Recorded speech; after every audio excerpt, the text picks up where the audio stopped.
evening, everyone. I don't, I don't know if I can be quite as eloquent as the two gentlemen that have come before me, but I can say a few things. They may not run to 7 minutes, which I think is our cutoff time. But I've been a very fortunate human being. I've lived 62, almost 63 years. I have been a spoiled only child, raised by a spoiled only child, who was the daughter of a spoiled only child. And I have raised a spoiled only child. So there's been 4 generations of only children that, just by the nature of that context, is assumed that they are ungenerous or self-serving, self-involved. And in fact, there is a little of that. But there's a whole lot of other things too. Being an only child gives you a lot of time alone. And that could be lonely time if you weren't raised by the only children that I was raised by. I have been given so many gifts. As a young child, my mother introduced me to music. I think Tchaikovsky and Swan Lake I heard about when I was 5 years old. And this was a woman that just was a high school graduate, people that were from the Depression, and before my dad came into the picture, who was successful, didn't have a lot of money. So regardless of being only children or not, they were in the same fix as everybody else. So I don't think I was spoiled in that respect. They've given me a great deal of meaning in my life.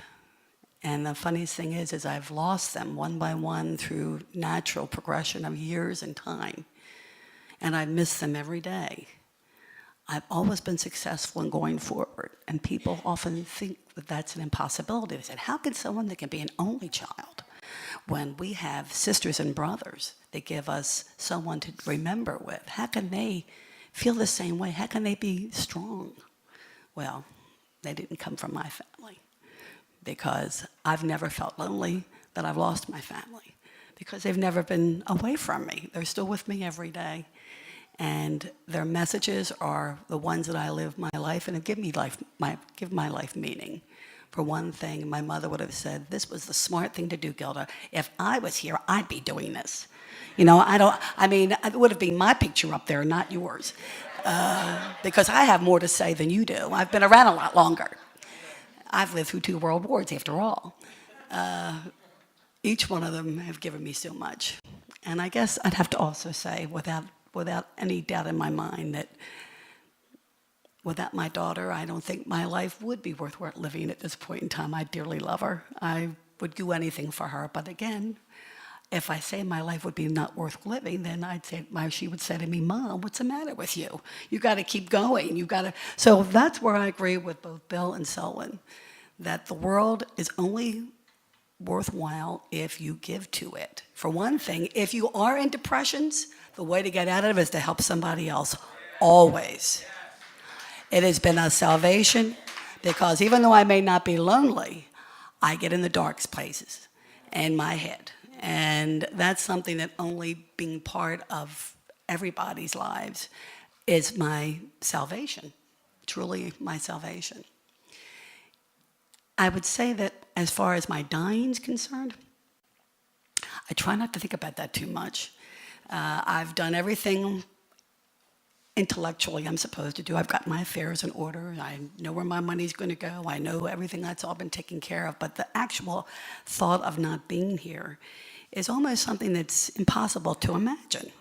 I mean, we're here. This is our consciousness. This is how we are. And we don't remember what it was like when Michelangelo was alive, and we probably won't remember when our children have grandchildren. But at the same time, it is very difficult to think about ourselves not being here. So like everybody else, even though those say they're atheists or agnostics, I think that, and Christians, all of us together, in whatever religion you follow, we like to have hope that there's more. We want to have that because that keeps us going forward, and also keeps us part of the human race, because we all have and all will always share the same fate, unless there is immortality in this lifetime, and I don't think there is. I think it would have to come at the next life if there is one. So I'd like to think that there is. And that's how I feel about that's my feelings on death.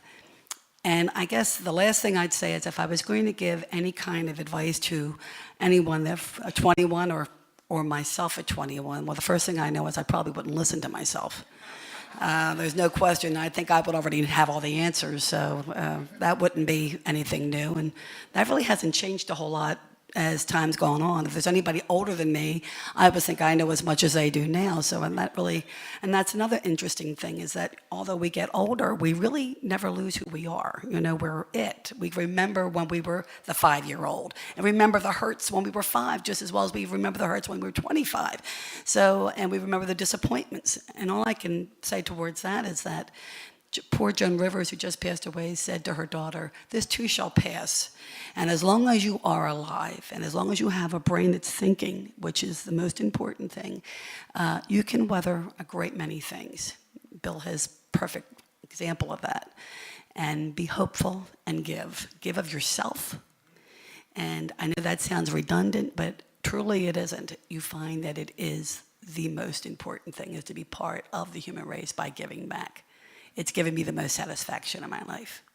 And I thank you for your time and for coming this evening. And I've been very blessed to be part of this. Thank you, Peter. Thank you, Sarah. Thank you, everyone here and all my Poplar Leaves friends.